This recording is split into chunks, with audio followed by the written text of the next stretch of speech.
During a luxurious party, the housekeeper hears a cry for help coming from a locked room. She discovers that the family matriarch is trapped inside her own mansion. The one responsible for this is the master's new wife, who harbors sinister intentions. Now she must act quickly before the truth is silenced forever. If this story caught your interest, don't forget to subscribe to our channel and tell us which city you're watching us from. We'll continue. I promise this will be the best story you'll ever hear. The Worthington estate shimmered high in the Blue Ridge Mountains, like a jewel set amidst the lush vegetation. Located in Aspen, Colorado, the favored retreat of the American elite, the property was a spectacle of architecture and opulence that drew both admiration and envy in equal measure. On that June night, as the mountain chill fogged the windows outside, human warmth and live music created an atmosphere of celebration within. Mrs. Clede Newman, the housekeeper who had worked for the family for over 20 years, watched with keen eyes the movements of the uniformed waiters circulating among the guests. Dressed in her traditional navy blue uniform with a white apron, she remained discreet, like an efficient shadow ensuring that everything ran perfectly. The party celebrated the 3-month wedding anniversary of her employer, entrepreneur Caleb Worthington, to Adeline Morgan, a woman 30 years his junior and of dazzling beauty. As she adjusted a flower arrangement on one of the Italian marble sideboards, Clede noticed how Adeline smiled at the guests while constantly touching her husband's arm, as if to reaffirm her position. Her perfectly styled blonde hair and designer red dress attracted all eyes. The 60-year-old entrepreneur seemed rejuvenated beside his 30-year-old wife, though Clede perceived something artificial in that happiness. "Clede, dear, could you check if there's more chilled champagne? The Thompsons have just arrived and they adore a good drink." Adeline's melodious voice interrupted the housekeeper's thoughts, who merely nodded and headed to the kitchen. The mansion buzzed with socialites, entrepreneurs, politicians, and artists, all eager to witness firsthand the new romance that had filled the society columns in recent months. Caleb Worthington owned one of the country's largest construction companies, with ventures ranging from New York City to Southern California, while Adeline had been the host of a moderately rated variety show before meeting him at a charity event. In the kitchen, while supervising the beverage stock, Clede found Josephine, the cook, who whispered as she finished the canapes. "The new mistress of the house made me change the menu 3 times today. It seems she wants to impress that actress from the primetime soap opera who's out there." Clede merely offered a slight smile, avoiding comment. After so many years serving the Worthington family, she had learned that discretion was her greatest asset. She knew all the secrets within those walls but never shared them. "Josephine, do you have any news of Mrs. Yvonne?" Clede asked in a low voice, referring to Caleb's mother, who hadn't been seen at the mansion for almost 2 weeks. The cook shook her head negatively. "Mrs. Morgan said she went to a retirement clinic in Aspen, Colorado. She seemed tired of traveling, you know. But I found it strange that she didn't say goodbye. Mrs. Yvonne was always so thoughtful with us." Clede nodded, pensive. Mrs. Yvonne Worthington, an 80-year-old woman, widowed for over a decade, had always been the pillar of the family. She was the one who maintained traditions, who knew every detail of the mansion, who treated the staff with genuine respect. Her sudden disappearance right after her son's wedding had left a void that Clede felt daily. "I find it strange that Mr. Worthington hasn't visited her yet," Clede commented, as she arranged champagne bottles on a silver tray. "The new mistress says it's best to give Mrs. Yvonne space to rest, that the treatment requires isolation for a while," Josephine replied, without conviction in her voice. With the tray ready, Clede returned to the main hall, where the chamber orchestra played a soft bossa nova tune. Adeline was at the center of a circle of guests, laughing loudly as she recounted her honeymoon in the Maldives. Caleb watched her with a mixture of pride and devotion that Clede had never seen when he was with his first wife, who had passed away 5 years ago. As she served the drinks, Clede noticed a small detail. On Adeline's finger glittered the emerald ring that had belonged to Mrs. Yvonne, a family jewel that the matriarch had sworn never to take off her finger. It was a relic that had been passed down through generations of Worthington women for over a century. A shiver ran down Clede's spine. Something wasn't right. Mrs. Yvonne would never part with that ring voluntarily. It was a symbol of her connection to her deceased husband and her ancestors. The party continued lively when Clede realized she needed to restock some towels in the main powder room. She headed to the service corridor, a discreet passage connecting the social areas to the functional dependencies of the mansion. It was then that she heard it, an almost imperceptible sound like a distant murmur. She stopped, intrigued, trying to identify its origin. The corridor was partially lit with some areas in shadow. Clede sharpened her ears. The sound came again, a faint groan like someone struggling to breathe. She followed the direction of the sound, which seemed to come from a small door almost camouflaged in the wall, used to access the east wing's electrical system. Clede's intuition sent out alarm signals. That door was rarely opened except for maintenance. She approached cautiously, feeling her heart quicken.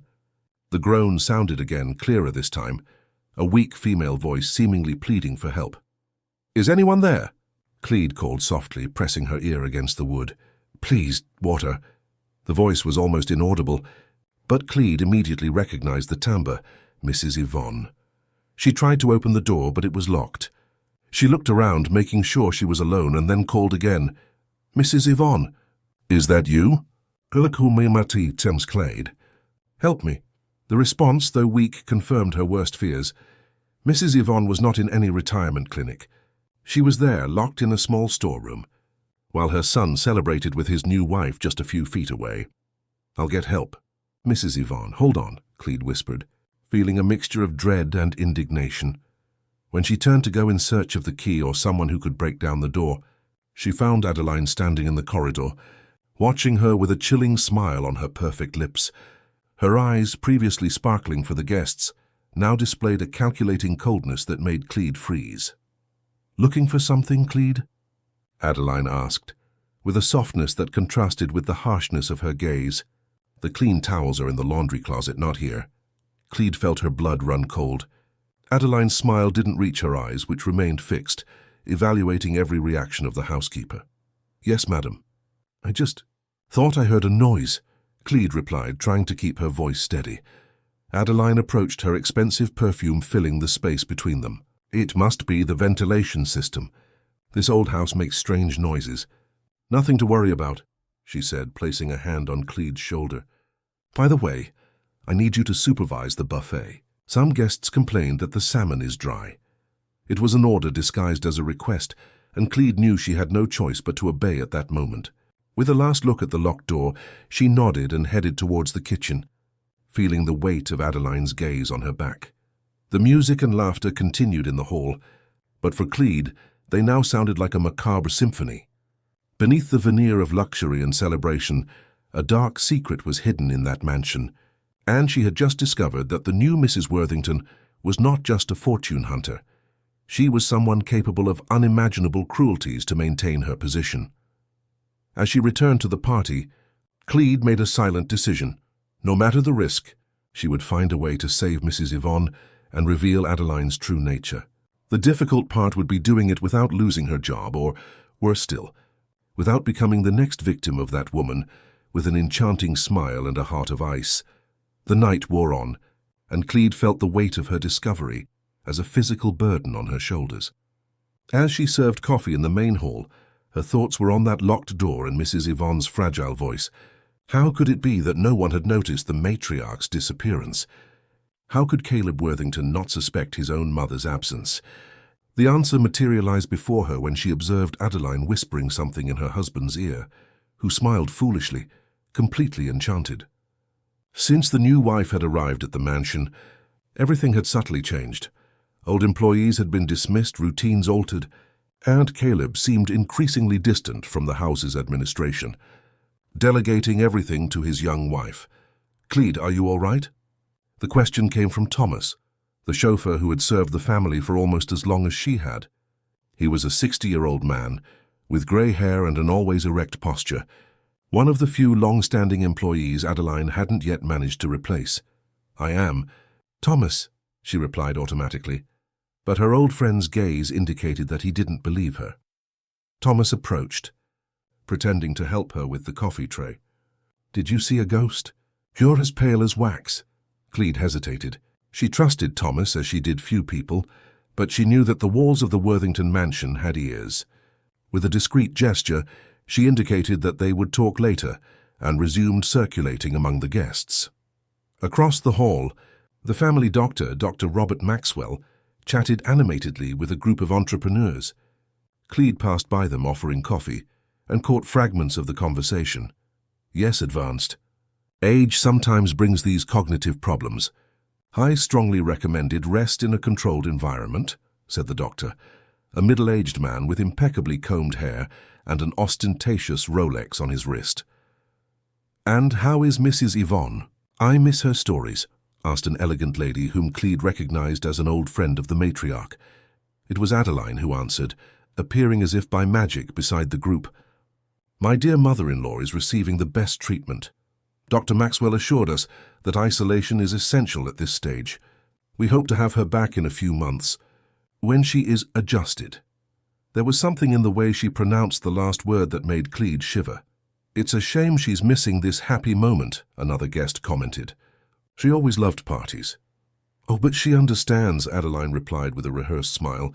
Caleb and I visit regularly. Don't we, darling? She extended her hand to her husband, who was approaching. Of course, he replied, visibly uncomfortable with the subject. Mother is, well, she just needs time. Clede observed the interaction with redoubled attention. Caleb's hesitation was revealing. He had not visited his mother. He probably believed the story fabricated by Adeline, without questioning the inconsistent details.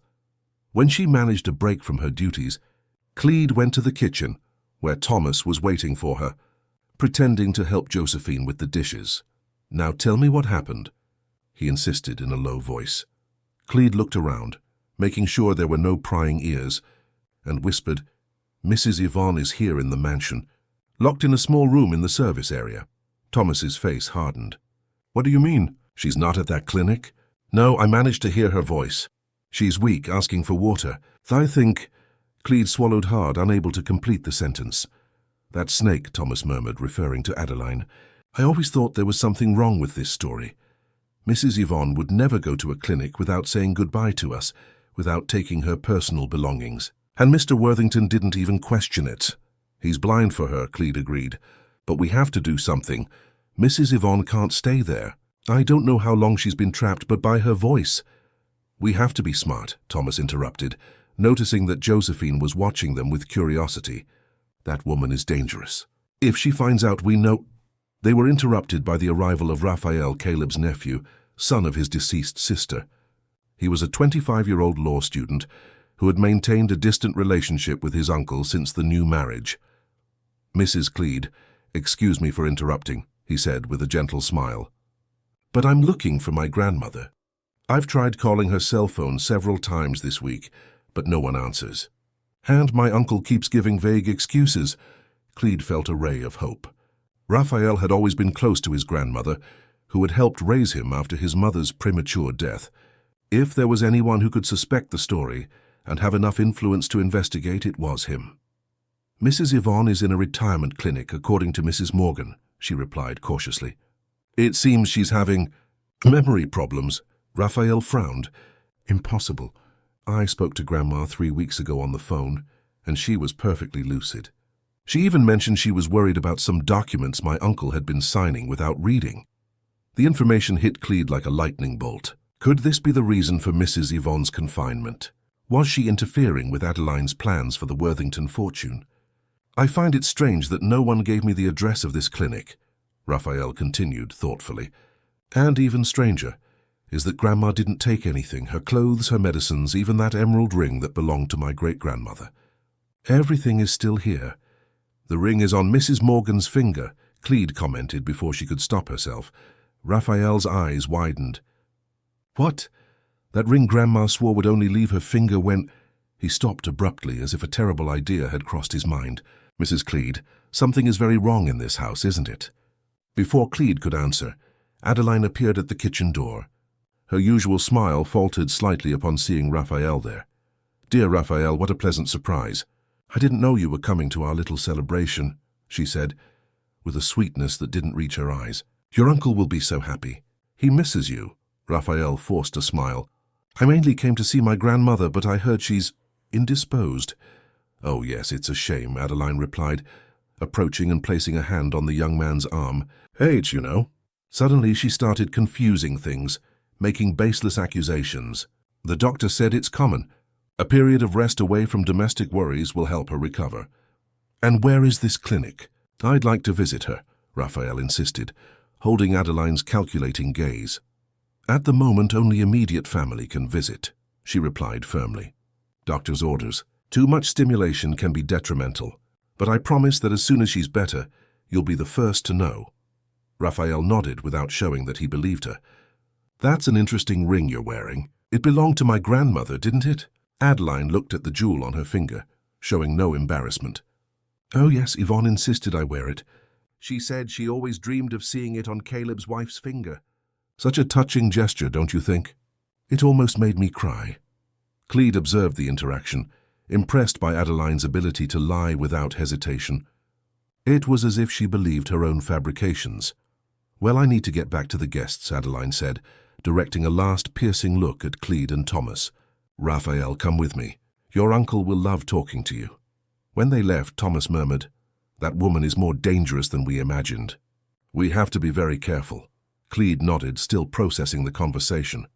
The mention of the documents Caleb was supposedly signing without reading was an important piece of the puzzle. If Mrs. Yvonne was trying to protect her son and the family's assets, that would explain why Adeline needed to get her out of the way. "We need to talk to Raphael privately," Clede decided. "He can help us, but not today, not here. Adeline won't take her eyes off him now that she knows he's suspicious." The night wore on, and the party began to lose its vigor. Some guests were already saying goodbye, while others continued to dance to the now slower and more romantic music. Caleb and Adeline danced in the center of the hall, she with her head on his shoulder, whispering words that made the entrepreneur smile with adoration. The scene might have seemed touching to any unsuspecting observer. But for Clede, the hidden venom beneath that display of affection was now evident. In her almost 20 years working for the Worthington family, she never imagined she would face such a disturbing situation. When the last guest left, it was past 3 in the morning. Clede supervised the cleaning of the hall, coordinating the team that would put everything in order before dawn. Her mind, however, was working on another plan: how to help Mrs. Yvonne without putting herself at risk. How to convince Caleb of the malice hidden behind his new wife's angelic face.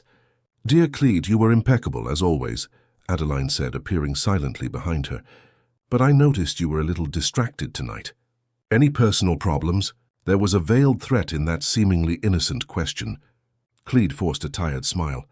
"Nothing important, madam. Just a slight headache." "I understand." Adeline studied the housekeeper's face for a few moments. "You know, I've always admired your loyalty to the family, especially to Mrs. Yvonne." She paused calculatedly. "I hope that loyalty doesn't lead you to commit imprudences." "I don't understand what you mean." "Madam," Clede replied, maintaining her composure. Adeline smiled, a cold smile that didn't hide the threat in her eyes. "Just a friendly piece of advice. In this house, the walls have ears, and misguided loyalty can be detrimental." She lightly touched Clede's arm. "Sleep well, dear. Tomorrow will be another long day." When Adeline moved away, Clede remained motionless, feeling a shiver run down her spine. The message was clear. Adeline suspected she knew something. Time was running out for Mrs. Yvonne, and now possibly for Clede too. In the quietness of the almost empty mansion, Mrs. Yvonne's distant groan seemed to echo in her conscience, like a call she could not ignore. Despite her fear, Clede knew she needed to act quickly. The matriarch's life, and perhaps the future of the entire Worthington family, depended on it. The day after the party dawned with a typical aspen fog covering the mansion's gardens. Clede had barely slept, tormented by the image of Mrs. Yvonne locked in that dark cubicle, and Adeline's veiled threat. She got up earlier than usual, and while preparing breakfast for her employers, tried to devise a plan. "Good morning, Clede." Raphael's voice surprised her. The young man had spent the night at the mansion, something he hadn't done since his uncle's wedding. "Could you please serve me some coffee? I need to talk to you." Clede looked around, making sure they were alone. Josephine hadn't arrived yet, and the other staff were busy in other areas of the house. She poured a cup of coffee for Raphael and sat opposite him, something she would never do in the presence of her employers. "About last night," Raphael began in a low voice. Something is very wrong, isn't it? My grandmother would never go to a clinic without telling me, without taking her belongings, without saying goodbye to the staff she considers family. Clede hesitated but knew she needed allies. You need to promise me you'll be discreet. Mrs. Morgan, she's not what she seems. I suspected that from the beginning, Raphael replied bitterly. She appeared out of nowhere in my uncle's life, and in less than 6 months she was married to him. My grandmother was the only one who tried to warn him, but he was enchanted. Your grandmother is not in any clinic, Clede finally revealed, feeling a weight lift from her shoulders. She's here in the mansion, locked in a storeroom in the service area. I managed to hear her voice yesterday asking for water. Raphael's face paled. My God, that's criminal. We have to call the police immediately. It's not that simple, Clede warned, holding the young man's arm. Think about it. We have the word of an employee against that of the wife of one of the most powerful men in the state. Without concrete proof, without Mrs. Yvonne to confirm, who would believe me? Adeline has Dr. Maxwell on her side. She's probably convinced your uncle that your grandmother is really sick, maybe even with some kind of dementia. Raphael ran a hand through his hair, clearly distressed. You're right. We need proof, a plan. Can you take me to where my grandmother is? It's risky, Clede replied. The door is locked and Adeline seems to have eyes everywhere. After yesterday, I'm sure she's suspicious of me. What's the key? Raphael asked. There must be a copy somewhere, right? Clede thought for a moment. Probably in the main key cabinet, in your uncle's office. But he keeps everything locked and Adeline now controls access. What if we create a diversion? Something that takes Adeline and my uncle out of the mansion for a few hours, giving us time to locate the key and rescue my grandmother. Before Clede could answer, they heard approaching footsteps. Quickly she stood up and resumed her housekeeper's posture, picking up Raphael's empty cup. Thomas entered the kitchen, his face tense. Good morning, he greeted briefly, and then, addressing Clede, Mrs. Morgan is asking for breakfast in her room. She said she wants fresh strawberries and that special French bread from Royal Village Bakery. I'll see to it, Clede replied, understanding the cue. The bakery was almost half an hour's drive away, which meant Thomas would have to leave. When Thomas moved away to get the car keys, Raphael quickly murmured, I'll stay here today. I made up an excuse about wanting to spend more time with my uncle. We'll find a way to help Grandma. Clede nodded, feeling a mixture of relief and apprehension. It was comforting not to be alone in that mission anymore, but at the same time, she feared the consequences if they were discovered. During the morning, the mansion received a visit from Dr. Maxwell, supposedly for a routine consultation with Caleb. Clede observed as he and Adeline spoke privately in the conservatory, away from prying ears. There was something conspiratorial in their gestures, in the way they spoke softly and stopped abruptly when a staff member approached. Taking a break from her duties, Clede looked for Thomas, who had returned from the bakery. She found him in the garage polishing Caleb's Jaguar. We need to check the storeroom today, she said without preamble. Raphael is helping us. Mrs. Yvonne has been there for at least 2 weeks from what I could figure out. Thomas frowned. That's madness, Clede. That woman will eventually find out. And what do you suggest? That we let Mrs. Yvonne die there? She needs water, food, care. The old chauffeur sighed, resigned. All right, but we need to be extremely careful. Adeline seems to have eyes and ears everywhere. I overheard Dr. Maxwell arranging an examination for Mr. Worthington with her this afternoon. They're going to his office downtown. That will be our chance. When Thomas reluctantly agreed, Clede felt a weight lift from her shoulders. Now there were 3 people aware of the situation, her, Thomas, and Raphael. 3 allies against the web of lies woven by Adeline. In the afternoon, as planned, Caleb and Adeline left for the doctor's appointment. Raphael, who had spent the day trying to act naturally in the presence of his uncle and wife, finally had the opportunity he was waiting for. He found Clede in the main corridor. They just left, he informed in a low voice. Thomas is watching outside. He'll let us know if they return earlier than expected. We need the key, Clede reminded him. Let's go to the office. Caleb Worthington's office was an imposing room, decorated with noble woods and books that Clede suspected had never been opened. A large mahogany desk dominated the space, with an Italian leather armchair behind it. On the walls, modern art paintings contrasted with the sobriety of the furniture. The key cabinet is in the second drawer, Cleed indicated, who knew the house's organization well. But it must be locked. Raphael examined the drawer lock. That's not a problem, he said, pulling a small case from his pocket. Law school has its practical advantages that they don't teach in the classroom. With surprising skill, the young man manipulated the lock until he heard a click. The drawer slid open, revealing a small metal key cabinet with dozens of meticulously labeled keys. How will we know which one is right? Raphael asked, faced with the multitude of options. Cleed examined the labels. It must be this one, EW Storeroom, East Wing Storeroom. They took the key and quickly left the office, making sure to leave everything exactly as they found it. In the corridor, Josephine almost surprised them, but Raphael thought fast. Mrs. Josephine, I was just looking for you. I wanted to know if you could prepare that milk pudding that only you know how to make. I'm really craving it. While Raphael distracted the cook with his request, Cleed moved ahead, towards the door where she had heard Mrs. Yvonne the night before. The service corridor was deserted at that hour. With trembling hands, Cleed inserted the key into the lock. She turned it, feeling the mechanism yield. The door opened, revealing a narrow, dark space, barely large enough for a person to stand. There, sitting on the floor on some old rags, was Mrs. Yvonne. Her white hair, always impeccably styled, was now disheveled. Her face, marked by deep wrinkles, showed signs of dehydration. Her eyes, half closed from weakness, could barely focus on Cleed when she entered. Mrs. Yvonne, Cleed whispered, feeling her eyes sting with tears. We're here to help you. The elderly woman extended a trembling hand. Her parched lips could barely form words. Water, please. Cleed was not prepared for the state in which she found the matriarch. Quickly, she ran to the nearest water cooler and brought a glass of water, which Mrs. Yvonne eagerly drank. We have to get her out of here, Cleed decided, assessing the situation. Can you walk, madam? Mrs. Yvonne shook her head. Weak. Very weak. I'll get Raphael, Cleed said. Hand quickly went in search of the young man, who had already gotten rid of Josephine. When Raphael saw his grandmother in that state, his face contorted in a mixture of pain and fury. Grandma, my God, what have they done to you? He knelt beside her, embracing her carefully. That woman, Mrs. Yvonne murmured with effort. She wants everything. Poisoned your father against me. We need to take her to a safe place, Cleed said. We can't leave her here nor take her to one of the bedrooms. Adeline would notice immediately. The caretaker's cottage, Raphael suggested.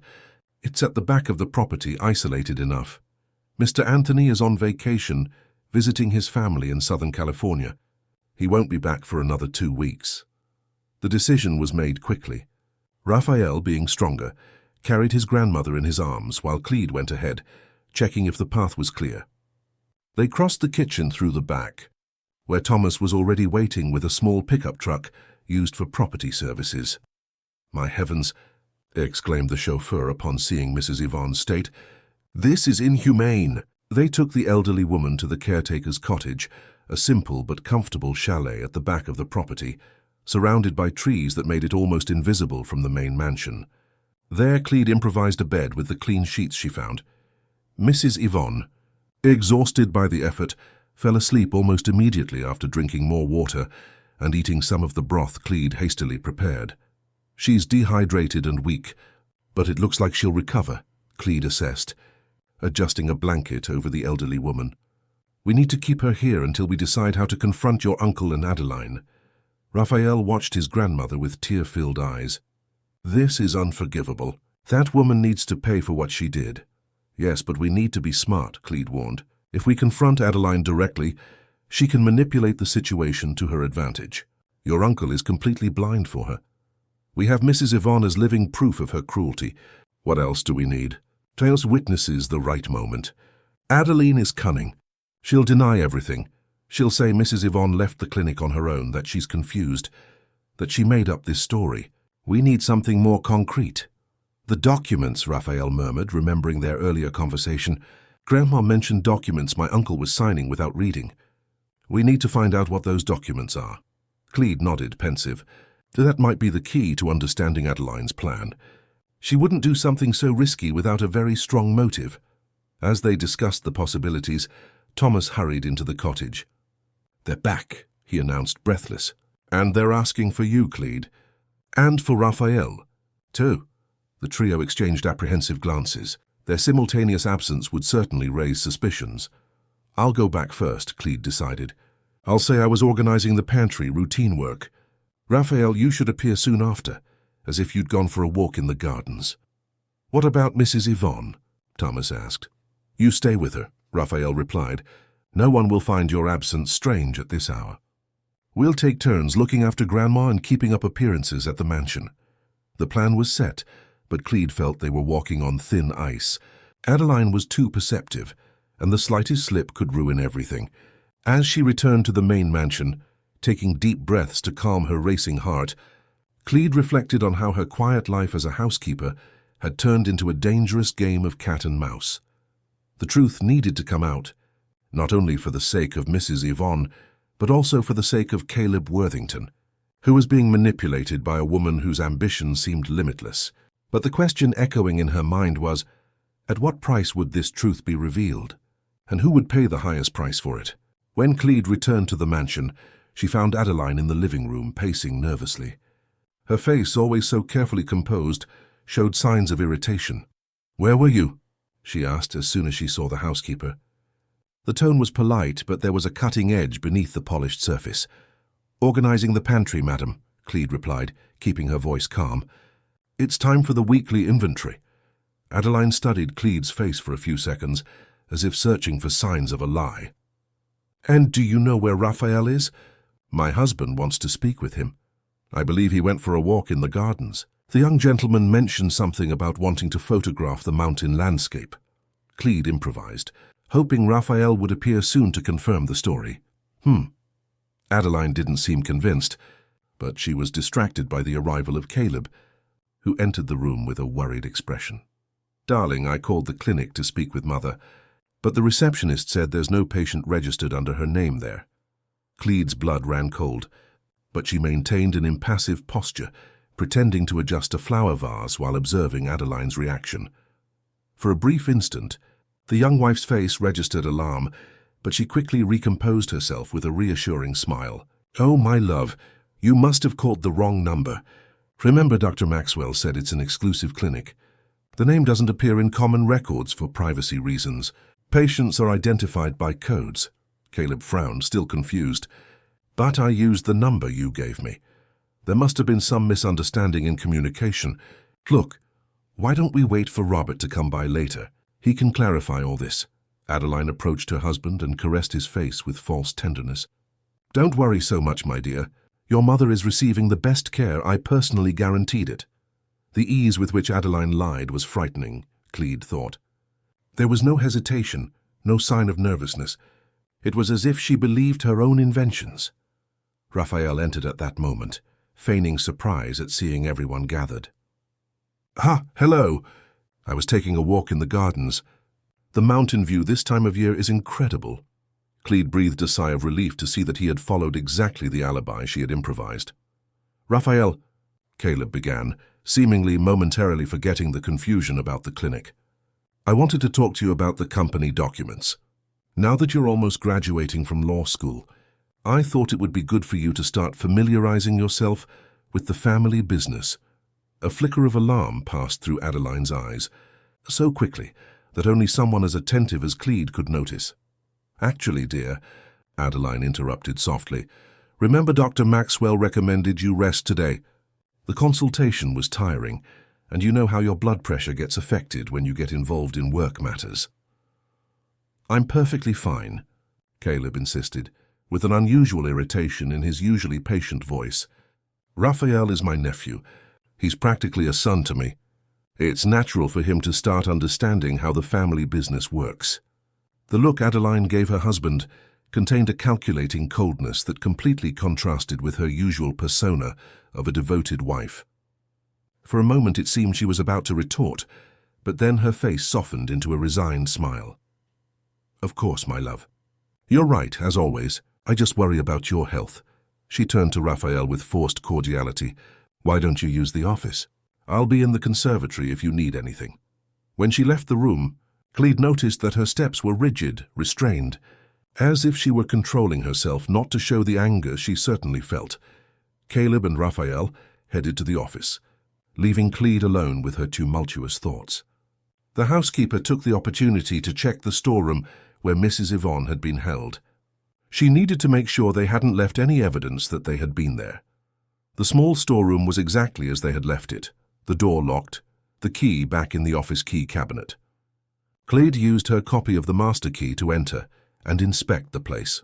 The few improvised belongings Adeline had left for Mrs. Yvonne, a thin blanket, a bucket as a makeshift toilet, a small plastic plate, were still there. It was hard to believe that an elderly lady, accustomed to comfort, had been kept in such precarious conditions. Clede picked up the blanket, deciding it would be better to eliminate it as evidence. She was about to leave when she noticed something fallen in a corner, a small shining object. Bending down to pick it up, she discovered it was a small gold butterfly brooch, a piece of jewelry Mrs. Yvonne often wore, pinned to the collar of her elegant blouses. Proof, Clede murmured to herself, putting the brooch in her apron pocket. If Adeline denied everything, that small object would be concrete evidence that Mrs. Yvonne had been there. She left the storeroom and headed to the kitchen, where Josephine was preparing dinner. The cook was unusually quiet, working with mechanical movements as she chopped vegetables for a soup. "Is everything all right, Josephine?" Clede asked, noticing the tension on her colleague's face. The cook looked around before responding in a low voice. "I saw something strange today. Mrs. Morgan was on the phone when I passed by the conservatory corridor. She didn't see me because the curtains were partially closed, but I could hear part of the conversation." Clede felt her heart quicken. "And what did you hear?" She was talking about documents about property transfer. She said something like, "As soon as he signs the last paper, we won't need him anymore." Josephine swallowed hard. She was talking about Mr. Worthington, Clede, and the intention didn't sound good at all. A shiver ran down Clede's spine. Her suspicions seemed to be confirmed. Adeline was plotting something against Caleb, probably related to the family's assets. "There's more," Josephine continued, coming even closer. "She mentioned that the old woman's problem was solved, and that no one would believe a senile lady, after what the doctor attested." "Was she talking to Dr. Maxwell?" Clede asked, putting the pieces together. Josephine nodded her head. "I think so. At some point she called him Robert. They seemed very intimate, if you ask me." The information only confirmed what Clede already suspected. Adeline and the doctor were in cahoots, probably forging false diagnoses for Mrs. Yvonne, and possibly for Caleb himself. "Josephine, we need to talk," Clede decided. "There are things happening in this house that you need to know." In a few words, Clede revealed to the cook what she had discovered about Mrs. Yvonne and the rescue they had carried out. Josephine listened with wide eyes, bringing her hands to her mouth in shock. "I knew there was something wrong with that woman from day one," the cook murmured. "But this is monstrous." "We need your help," Clede said. "Mrs. Yvonne needs to recover, and we need to find out exactly what Adeline is planning before it's too late." Josephine didn't hesitate. "Count me in. I can prepare nutritious food for the madam without raising suspicion. And I can also keep an eye on Mrs. Morgan's conversations." With another ally, Clede felt that the chances of success increased. But there were still many pieces missing from the puzzle, and time seemed to be running out. Meanwhile, in the office, Raphael took advantage of the rare opportunity to be alone with his uncle to probe for important information. "Uncle Caleb, how are the construction company's businesses doing?" he asked casually, while examining some documents his uncle had shown him. "They're doing well, very well, in fact," Caleb replied enthusiastically. "We're about to close a major contract with the state government for the construction of a new hospital complex. It will be the largest project in the company's history." Raphael noticed the pride in his uncle's voice. A man who, despite all his flaws, had built an empire with hard work and business acumen. And is Grandma following these developments? She always liked to keep up with family business. Caleb's expression subtly changed, a veil of confusion crossing his eyes. "Well, lately, Mother hasn't been very involved. You know, age, mental health. The doctor said it's best to keep her away from worries." "That's strange," Raphael commented, trying to sound casual. "Last time I spoke with her, less than a month ago, Grandma was perfectly lucid. We even discussed the construction company's new projects. Caleb frowned, as if something didn't make sense in his mind. Really? Adeline mentioned that Mother was confused, saying nonsensical things, making accusations. What kind of accusations? Raphael seized the cue. The entrepreneur seemed uncomfortable. Well, Mother was saying that Adeline had ulterior motives, that she was manipulating company documents, things like that. The doctor said these are common delusions in people her age, especially when there are changes in family dynamics, like a new marriage. Raphael felt a pang of anger, seeing how easily his uncle had been manipulated.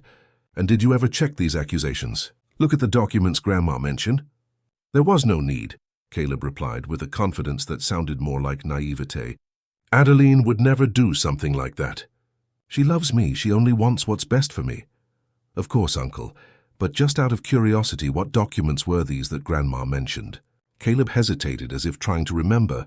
Something about transferring some properties to her name, to facilitate management, while I'm busy with the new project. And also some papers about restructuring the company board. Administrative details, nothing important. Raphael felt his stomach drop. Property transfers, board restructuring. These were not trivial decisions. They were fundamental changes in the family's assets and power structure. Can I take a look at these documents? He asked, trying to sound only academically interested. For my learning. Of course, Caleb replied, heading to his desk. After a few minutes rummaging through drawers, he frowned. Strange. They're not here. Adeline must have taken them to the lawyer to finalize the details. The office door opened at that moment, and Adeline entered, as if summoned by the mention of her name. Her smile was radiant, but her eyes remained cold and calculating. Excuse me for interrupting, she said with false sweetness, but I just received a call from Dr. Maxwell. He's coming for dinner and will bring news about your mother, dear. Caleb smiled, seemingly relieved. Great, I'm anxious to know how she is. Maybe we can visit her tomorrow. A flicker of alarm passed through Adeline's eyes, but it was quickly replaced by a sympathetic smile. We'll see what the doctor recommends. Remember that her treatment requires tranquility. Raphael observed the interaction with attention, noticing the small tensions, the almost imperceptible hesitations in Adeline's behavior. It was like watching a very talented actress, but one who occasionally let it show that she was just playing a role. When he left the office, Raphael immediately sought out Clede. He found her in the living room arranging flowers in a crystal vase. We need to talk, he murmured, pretending to admire the floral arrangement. The doctor is coming for dinner. I think they're going to proceed with their plan. Did you find anything about the documents? Clede asked in an equally low voice. Yes, and it's not good. Property transfers, changes to the company board. I think Adeline is planning to take control of everything. We need to act fast, Clede decided. Go to the cottage, stay with your grandmother. Warn Thomas about the doctor's visit. He needs to be alert.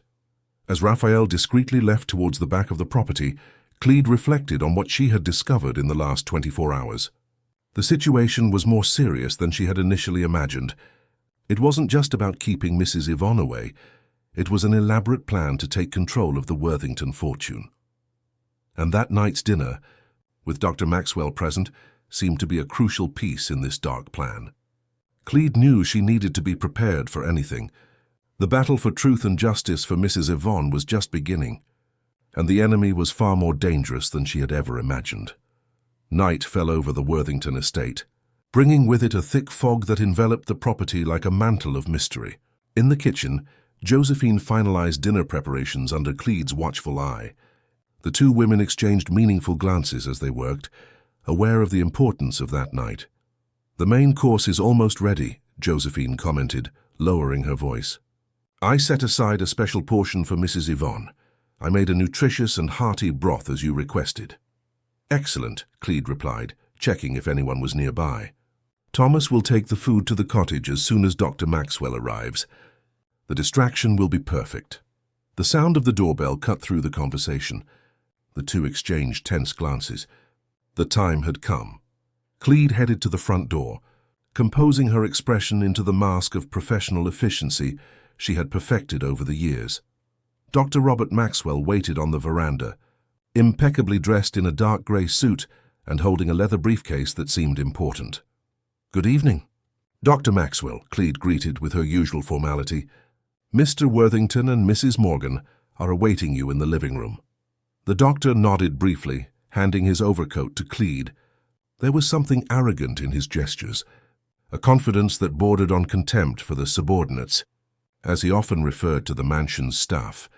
When she entered the room, Cleed discreetly observed Adeline's reaction. There was a familiarity between the two that went beyond a doctor-patient relationship. The way they exchanged glances, how their hands briefly touched during the greeting, everything confirmed Cleed's suspicions of a conspiracy between them. "Robert, so glad you could make it," Caleb said with genuine enthusiasm. "We're anxious for news of Mother." "Yes, of course," the doctor replied, exchanging an almost imperceptible glance with Adeline. "I have excellent news, actually. The treatment is progressing well, albeit slowly. Degenerative diseases at your mother's age require patience, you know." Cleed, pretending to arrange some objects on the side table, strained her ears to catch every word. "When can we visit her?" Caleb asked, leaning forward anxiously. Dr. Maxwell seemed momentarily disconcerted. "Well, it's still not the ideal time. The controlled environment is crucial for her stability. Any alteration in routine could cause a significant setback." "I understand," Caleb said, visibly disappointed. "But does she at least ask for me? Does she miss me?" Adeline intervened softly, placing a hand on her husband's arm. "Darling, remember what Robert explained about mental confusion. It's likely Mother is having difficulty remembering us at the moment." Cleed noticed how Adeline always referred to Mrs. Yvonne as Mother when speaking to Caleb, in a calculated attempt to create an impression of emotional closeness that had never existed. "Actually," the doctor continued, opening his briefcase, "there's something we need to discuss. The costs of specialized treatment are considerable, and the clinic requires a long-term financial commitment, given the progressive nature of the condition." Caleb frowned. "Money is not a problem, you know that. I only want the best for my mother." Of course, the doctor agreed with a smile that didn't reach his eyes. "That's why I've prepared some documents, an authorization for continued treatment and, well, some provisions regarding the management of Mrs. Yvonne's assets while she is incapacitated." With a fluid movement, the doctor spread several papers on the coffee table. Cleed noticed that these were different documents from those Raphael had mentioned. These seemed specific to Mrs. Yvonne's medical situation. "These documents establish you, Caleb, as your mother's legal guardian," Dr. Maxwell explained. "Considering her mental condition, she is no longer fit to manage her own affairs or assets." "That seems drastic," Caleb commented, hesitant. "Mother was always so independent, so lucid." "It's temporary, naturally," the doctor assured with a tone Cleed recognized as falsely reassuring. "Only until she shows significant improvement." "And these other papers?" Caleb asked, pointing to another set of documents in the briefcase.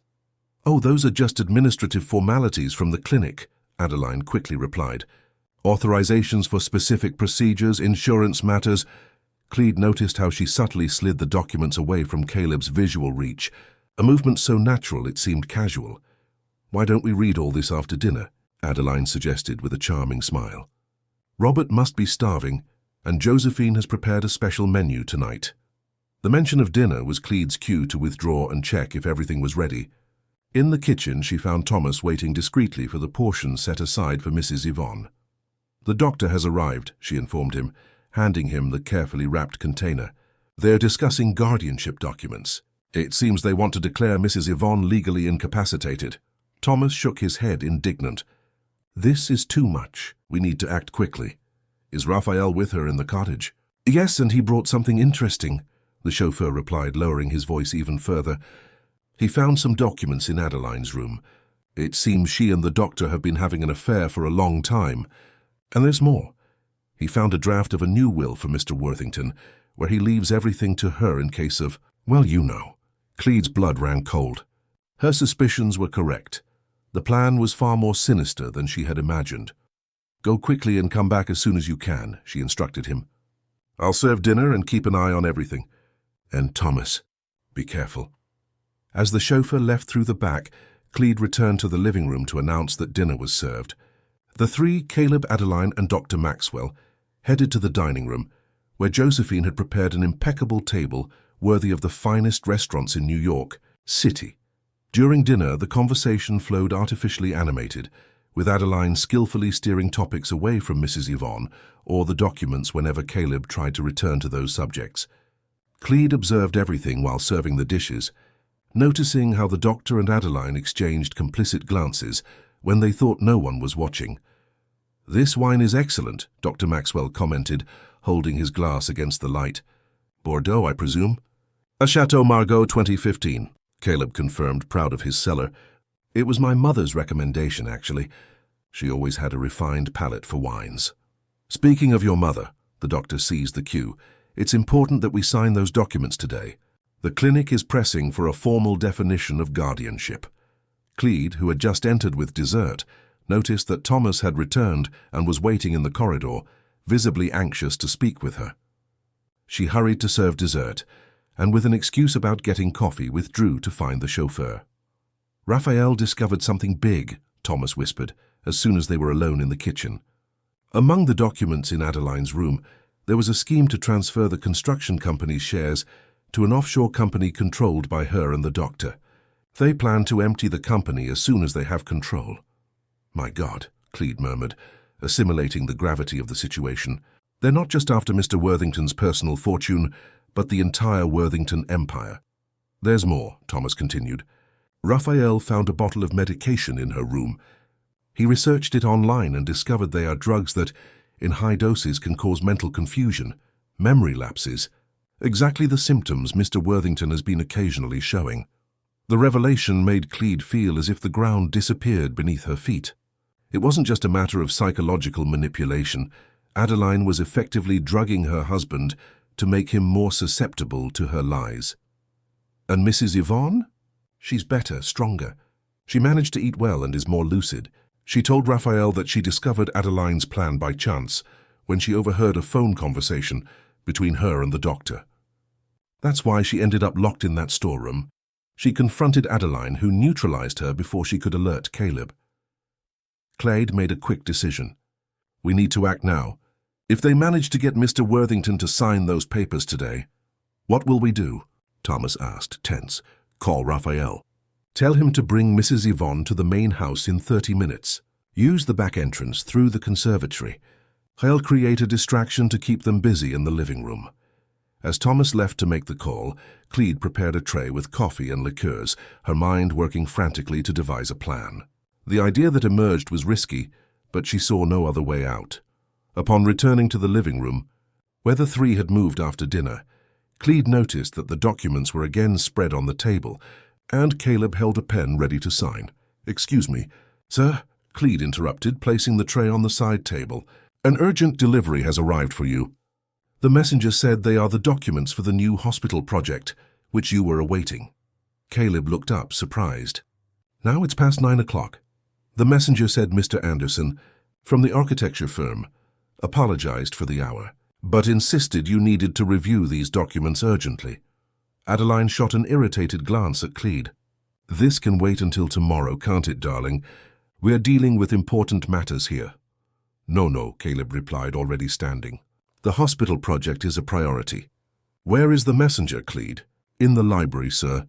He said he needed to show some blueprints that wouldn't fit in the envelope." Visibly annoyed, Adeline watched her husband leave the room. Dr. Maxwell seemed equally bothered by the interruption. "Couldn't that delivery have waited?" Adeline asked, as soon as Caleb was out of earshot. Her tone was controlled but laden with threat. "Pardon me, madam, just following instructions," Clede replied with false subservience. The messenger was quite emphatic about the urgency. "What messenger?" Adeline insisted, standing up. "I didn't hear the doorbell. He came through the back, madam. He said it's standard procedure for confidential deliveries from the office." Adeline narrowed her eyes, clearly suspicious. "Robert, continue preparing the documents. I'll check on this delivery story." When Adeline left the room, the doctor turned his attention back to the papers, meticulously organizing them. Clede remained standing, pretending to await instructions. "You may leave," he said, without looking up. "We don't need anything else." "Yes, doctor," Clede replied, but did not move. Instead, she carefully closed the living room door. The doctor looked up, irritated. "What do you think you're doing?" Protecting the family I've worked for 20 years, Clede replied, with a firmness that surprised even herself. You and Mrs. Morgan won't get what you want. Dr. Maxwell stood up, his expression oscillating between surprise and contained fury. I don't know what you're talking about, woman. Get out of my way now or... The room door opened again, interrupting the threat. But it wasn't Adeline who entered. It was Raphael and Thomas, supporting Mrs. Yvonne between them. The elderly woman was pale and visibly weak, but her eyes shone with an iron determination as she faced the doctor. Robert Maxwell, she said, with a voice that, though weak, carried the authority of a lifetime of command. Your plan has failed. The doctor froze as if he had seen a ghost. This is impossible. You couldn't have escaped, Raphael completed. Well, it turns out not everyone in this house is complicit in your crimes. At that very moment, shouts were heard coming from the library. Adeline's furious voice contrasted with Caleb's confused tone. Clede knew that the final confrontation was about to happen. The shouts from the library grew louder, and soon Adeline burst into the living room, dragging Caleb by the arm. Her face, usually so composed, was contorted into a mask of fury. But upon seeing Mrs. Yvonne standing, supported by Raphael and Thomas, Adeline's expression transformed into pure shock. What is this? What's going on here? She stammered, involuntarily releasing Caleb's arm. Mother. Caleb's voice was an incredulous whisper. His eyes, wide with surprise, moved from his mother to his wife as if trying to reconcile two incompatible realities. But you were at the clinic. Robert said that... There is no clinic, my son, Mrs. Yvonne replied, her voice fragile but firm. This woman kept me imprisoned in a dark storeroom for weeks, without adequate food, without hygiene, without dignity. This is absurd, Adeline shouted, recovering from the initial shock. She's delirious, exactly as Robert diagnosed. Look at her state, disheveled, confused. She probably escaped from the clinic in a moment of mental confusion. Don't lie anymore, Adeline, Raphael intervened, holding the woman's icy gaze. We found the evidence. The forged documents. The medication you've been giving my uncle to confuse his mind. The plan to transfer the construction company's shares to an offshore company controlled by you and Dr. Maxwell. This is slander, exclaimed the doctor, who until then had remained in shock. I am a respected professional, with decades of unblemished career. A professional who falsifies diagnoses for money, Thomas retorted with contempt, who creates imaginary illnesses for healthy people. Caleb seemed stunned, unable to process all the information at once. He staggered to an armchair and collapsed into it, holding his head in his hands. This can't be true, he murmured. Adeline loves me. She would never do something like this. She doesn't love you, my son, Mrs. Yvonne said sadly. She loves what you possess. The fortune, the companies, the status. It was never about you. Adeline let out a forced laugh, trying to regain control of the situation. This is ridiculous. Caleb, darling, are you really going to believe these absurd accusations? Your mother is clearly not in her right mind. And as for the others, they're just resentful employees, envious of our happiness. Clede, who until then had watched the scene in silence, took a step forward. From her pocket, she pulled out the small golden butterfly brooch. Do you recognize this, Mr. Worthington? She asked, extending the jewel. The entrepreneur looked at the object, confused. It's Mother's brooch, the one my father gave her on her 50th birthday. I found this in the storeroom where Mrs. Yvonne was held, Clede explained. Fallen in a corner, like a last silent proof of the truth. And this, Raphael added, taking a small bottle from his pocket, is the medication I found in Adeline's room. Substances that, in controlled doses, cause exactly the symptoms you've been experiencing in recent weeks. Confusion, memory lapses, extreme fatigue. Caleb looked at the bottle as if it were a venomous snake. Slowly he raised his eyes to Adeline. For the first time since he had met her, he seemed to truly see her, not the carefully constructed illusion she projected, but the real woman behind the mask. Is it true? He asked, his voice trembling. You drugged me? You imprisoned my mother? Caleb, this is madness, Adeline replied with a last effort of manipulation. She approached him, trying to touch him, but the entrepreneur recoiled. They're making all this up because they don't accept our love. They don't accept that you finally found happiness after years of loneliness. Answer the question, Caleb insisted, his voice gaining firmness. "Is it true or not?" The silence that followed was deafening. Adeline looked around, like a cornered animal seeking an escape. Her eyes met Dr. Maxwell's, who seemed equally desperate. "Caleb, you need to understand," she began, changing tactics. "I did this for us. Your mother was interfering in the business, trying to separate us. She never accepted me, never gave me a chance." The implicit confession dropped like a bomb in the room. Caleb paled as if he had been punched in the stomach. "So it's true," he murmured, more to himself than to the others. "Everything they said is true." "Not everything," Adeline tried to argue, desperate. "I love you, Caleb, in my own way. We could have been happy. We could have built something together." "Happy?" Caleb's voice exploded in indignation. "Based on lies, manipulation, cruelty. What kind of happiness did you imagine we would have like that?" "The practical kind," she replied coldly, finally abandoning the facade. "You have money, I have youth and beauty. A convenient arrangement for both." Caleb stood up, trembling with rage. "Get out of my house now and take your accomplice with you." Dr. Maxwell, seeing that the game was lost, moved towards the door. "This won't end here," he threatened, without much conviction. "I have influential friends, contacts in the press, so I can ruin your reputation with a single interview." "Try it," Raphael replied, blocking his way. "I have copies of all the forged documents you prepared, the fraudulent prescriptions, the fabricated diagnoses. As a newly graduated lawyer, I can assure you there's enough material for criminal charges against both of you." Adeline shot a look of pure hatred at Cleed, the main person responsible for unmasking her plan. "You'll regret this," she hissed. "Nobody ruins my plans and gets away with it." "Your plans were based on cruelty and lies," Cleed replied, undaunted. "People like that eventually reap what they sow." As Adeline hastily collected some of her belongings, aided by Dr. Maxwell, Caleb approached his mother. Tears now streamed freely down his face, the veneer of a powerful and controlled man, completely shattered by the revelation of how easily he had been manipulated. "Mother," he murmured, taking the elderly woman's fragile hands in his. "Forgive me. I should have realized, I should have suspected." "You were deceived, my son," Mrs. Yvonne replied tenderly. "She was very good at what she did. She knew exactly how to manipulate, how to make you doubt everyone around you except her." "Even so," Caleb insisted, his voice choked with emotion, "I let them keep you away from me. I believed my own mother was senile, confused. What kind of son does that?" "A son who was vulnerable," Raphael intervened, placing a hand on his uncle's shoulder. "Adeline took advantage of your loneliness, your desire for companionship. Don't blame yourself for being human, Uncle." Cleed watched the scene with a heavy heart. She had served the Worthington family for so long that she considered them, in a way, her own family. To see Caleb, always so strong and decisive, reduced to a man broken by betrayal, was painful. Adeline reappeared with a small suitcase, Dr. Maxwell right behind her. Her face was composed again, the mask of coldness back in place. "This isn't the end," she declared, addressing Caleb. "I am legally your wife. I have rights to your assets." "Not for long," Caleb replied, regaining some of his usual authority. "Raphael will take care of everything. You and your accomplice leave here with nothing but what you brought.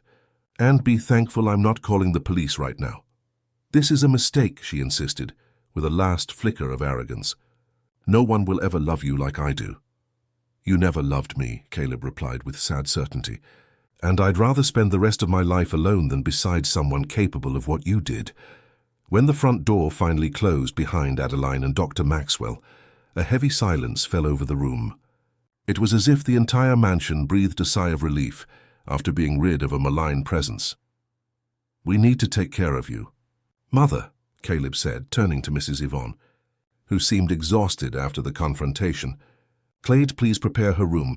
I'll call a real doctor to examine her." "It won't be necessary today," Mrs. Yvonne replied with a small smile.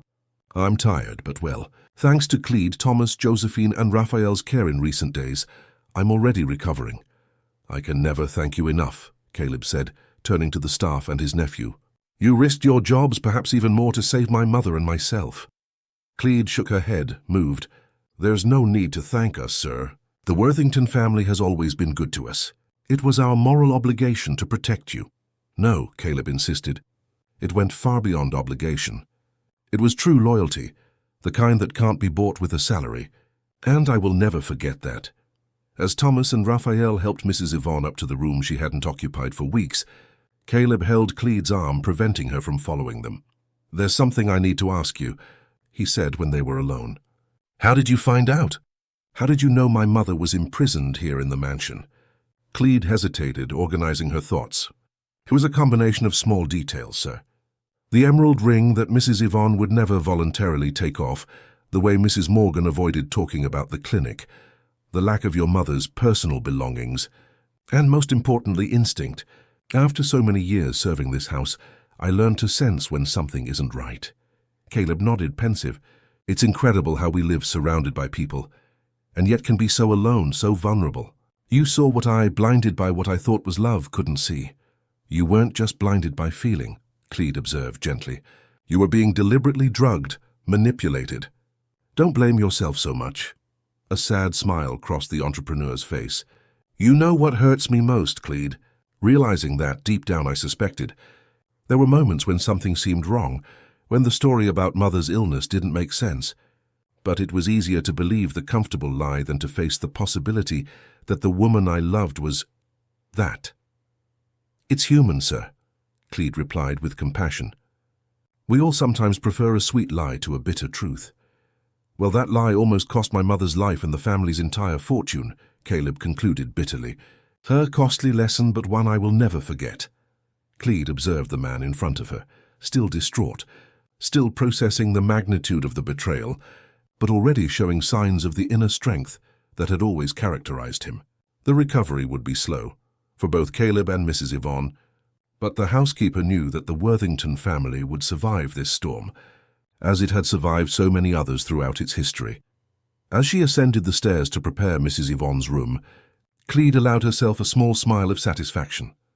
Truth had prevailed, justice had been served, and her loyalty to the family she considered her own had been rewarded in the best possible way, with the certainty of having made a difference when it mattered most. In the Worthington estate, the air seemed lighter, as if a toxic cloud had dispersed. The scar of that terrible experience would remain, no doubt, but the wounds would begin to heal. And Clede would be there, as she had always been, to aid in the healing process, silent, efficient, and unwavering in her devotion. 3 months passed since the night Adeline and Dr. Maxwell were unmasked and expelled from the Worthington estate. Spring had arrived in Aspen, Colorado, transforming the property's gardens into a spectacle of colors and fragrances.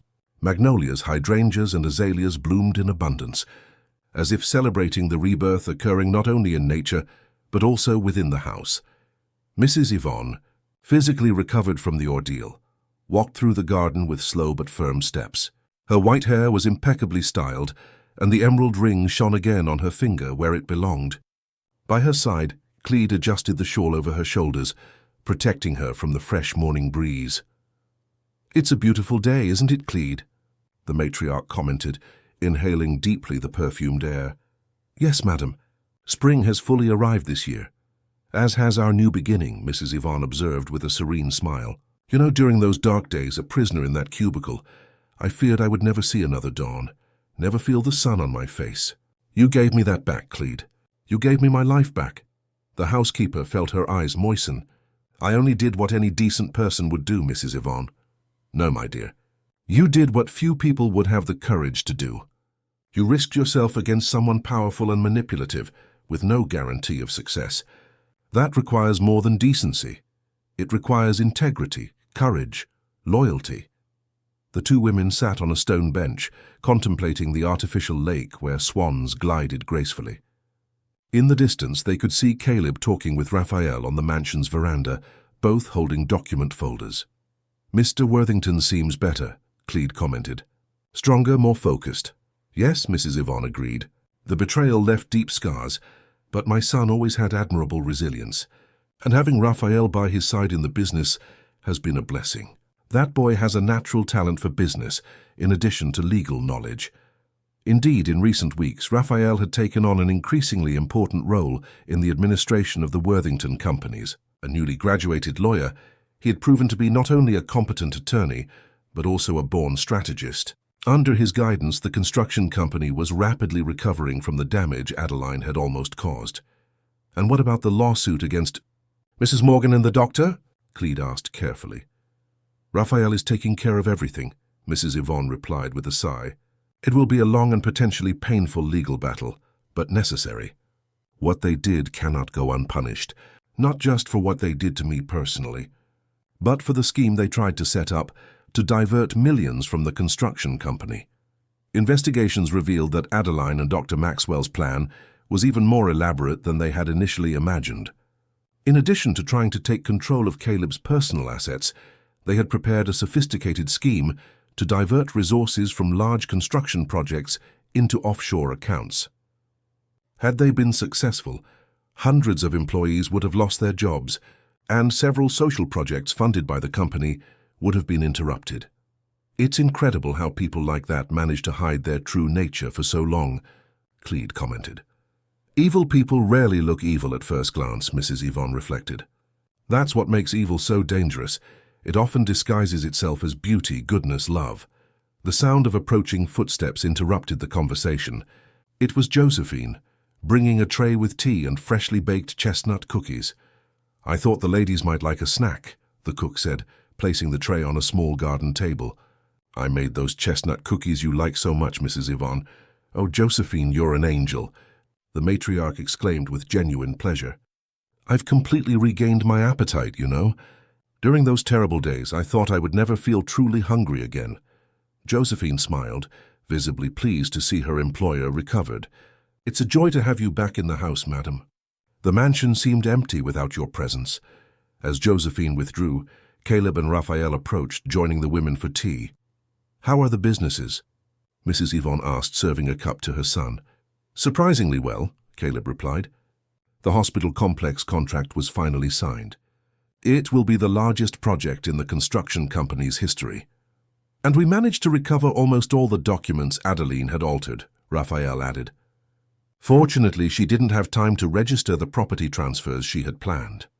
Thanks to your intervention, Caleb observed, with a grateful look at Clede. If you had delayed a few more days? The housekeeper felt her face warm with the compliment.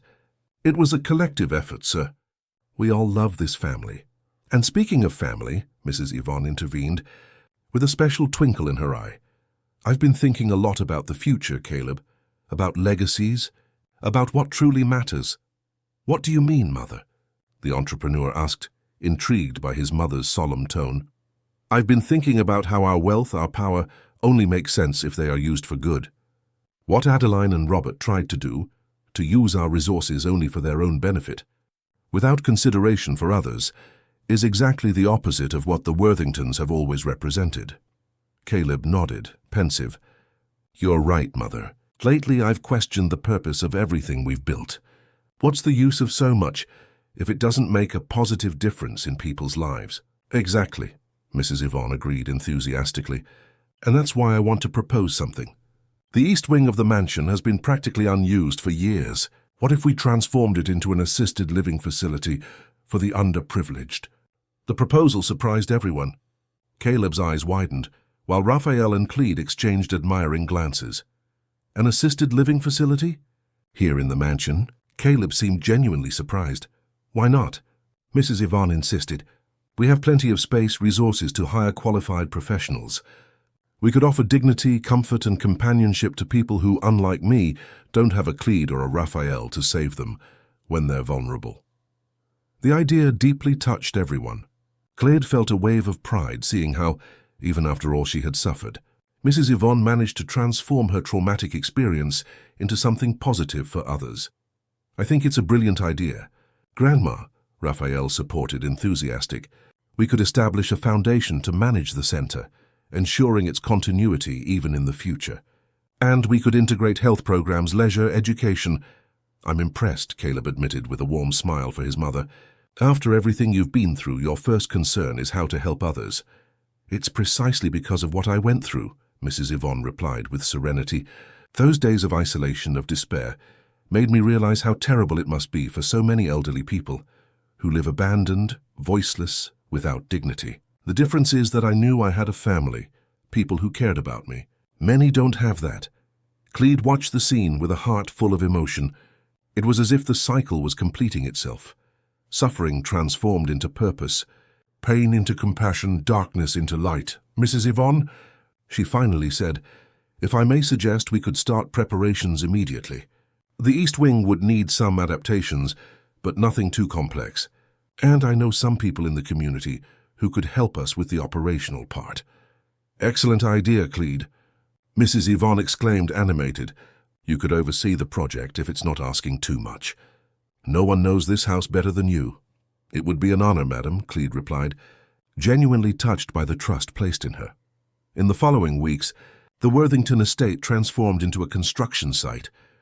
The East Wing, previously silent and underutilized, gained new life with the installation of accessibility equipment, cozy common areas, and comfortable rooms for future residents. Caleb employed the best professionals from his construction company on the project, determined to create a space that reflected the family's new purpose. Raphael, in turn, handled all legal and administrative aspects, establishing the Worthington Foundation as a non-profit entity dedicated to the well-being of vulnerable seniors. His talent for business proved valuable also in the non-profit sector, finding ways to make the project sustainable in the long term. And Cleed, with her silent efficiency and keen eye for detail, became the heart of the project. It was she who ensured that every aspect of the new wing reflected not only comfort and functionality, but also human warmth and dignity. 6 months after that fateful night, when Adeline was unmasked, the Worthington senior residence was inaugurated in a simple but moving ceremony.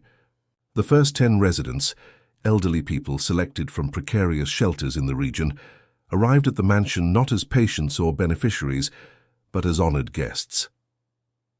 Mrs. Yvonne, resplendent in a turquoise dress that enhanced the recovered vivacity of her eyes, personally welcomed each one, introducing them to the team of caregivers and the spaces of the new residence.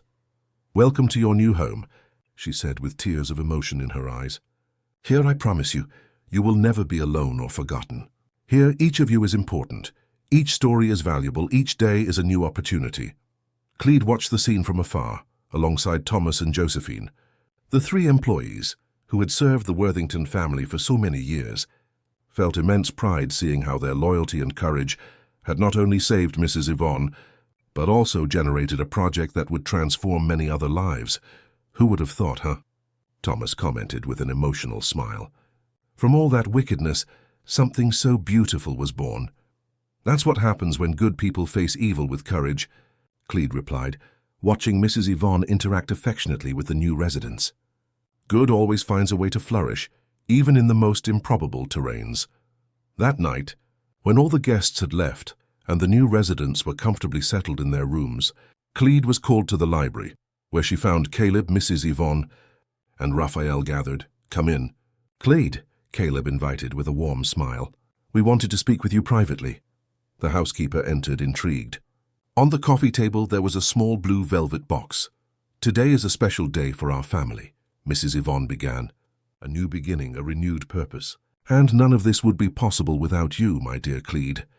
"You exaggerate, madam," the housekeeper protested, embarrassed by the compliment. "I just did what anyone would do."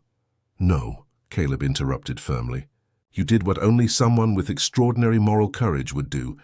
You risked everything to protect my mother, to protect me, to protect the legacy of this family. That deserves more than a simple thank you."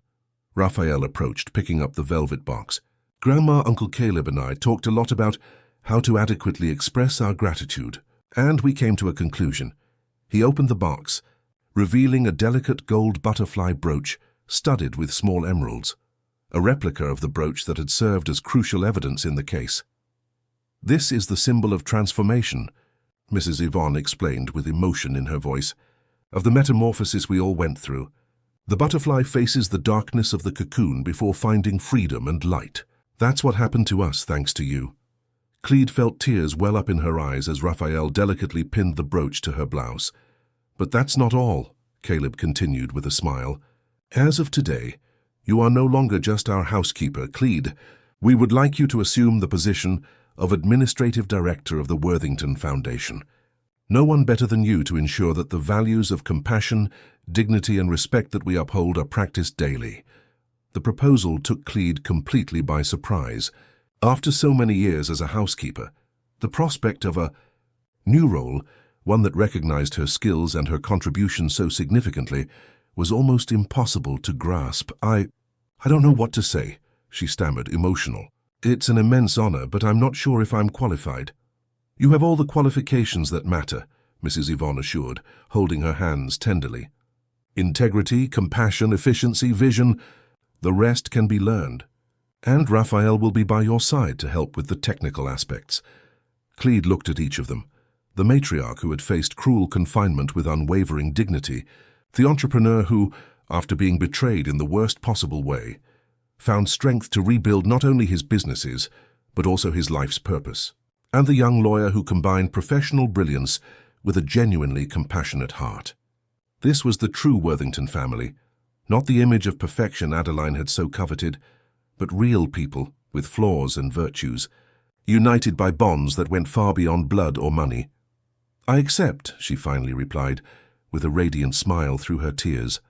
It will be an honor to continue serving the Worthington family, now in a new way. That night, as the mansion slept under a starry sky, Clede remained awake in her room, contemplating the butterfly brooch that now rested on her bedside table. She thought about how life sometimes took unpredictable paths, how evil could inadvertently generate good, how ordinary people could perform extraordinary acts when motivated by love and a sense of justice. The saga of the Worthingtons, from manipulation to liberation, from darkness to light, had transformed everyone. Mrs. Yvonne had found a new purpose for her golden years. Caleb had rediscovered the true meaning of wealth and power. Raphael had embraced his role as guardian of the family's future. And Clede, the simple housekeeper who had always observed her employers' lives from afar, had become an integral part of that family's history and destiny. Outside, the gentle wind stirred the garden flowers, carrying their perfume through the night. In the Worthington estate, once a stage for betrayal and suffering, a new energy now pulsed, of hope, of renewal, of infinite possibilities. And at the center of this transformation were not the jewels, money or power that Adeline had so coveted, but something far more valuable and infinitely rarer, the moral courage of ordinary people who, when faced with injustice, chose to do what was right, no matter the cost. This, Clede reflected as sleep finally enveloped her, was the true treasure of the Worthingtons, not something that could be stolen or manipulated, but a legacy of integrity that now, through the foundation, would extend far beyond the mansion walls, touching countless lives in the years to come. End of story. Dear listeners, we hope the story of housekeeper Clede and the Worthington family has touched your hearts. To continue this emotional journey, we have prepared a special playlist with equally captivating narratives. Find it here by clicking to your left. If you enjoyed this story, don't forget to subscribe to our channel and leave a like on the video. Every day we bring unique stories that explore the complexity of life and the strength of the human spirit. Don't miss our upcoming content. We await your comments. What would you do in Clede's place upon discovering the terrible secret of the mansion? Until next time.